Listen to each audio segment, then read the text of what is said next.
take solace in the fact that God stands by ready, listening, and answering our prayers, especially when we find ourselves surrounded by death, terror, and suffering. Now that's reassuring. Top of the morning to you. When we read Psalm 116 with the eyes of love and a firm determination to get to know our God on a personal level, we find out when we are seemingly surrounded by death, terror, and suffering that God hears our prayers and humble pleadings.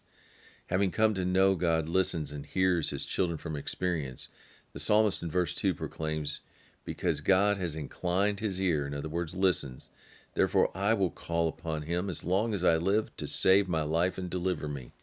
The psalmist knows God does these things because he's gracious and righteous and merciful in verse 5. All he requires is our faith in him and a humble heart. We are rest assured and trust God so much for dealing bountifully with his people by delivering them from death, sorrow, and stumbling, verse 8. The psalmist reminds us not to trust in man like this because all are deceitful and liars. Verse 13 through 18 lists the many responses the psalmist has as a result of God's great works in his life.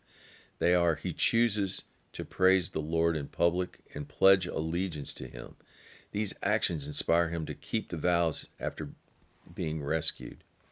He chooses to remain thankful and even more firmly reliant upon calling on the name of the Lord and keeping many vows he's made to God.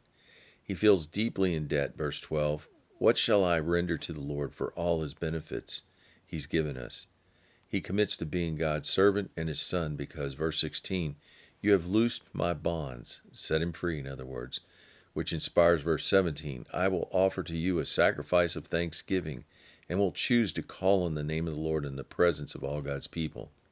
A word of encouragement, being human, there's an unfortunate chance that we too could one day be surrounded by death, terror, and suffering. It's good to know our God cares and hears our cries for help. His nature is to deliver us up from that death, sorrow, and stumbling, especially when we cry out from a position of humbleness. Have a great day.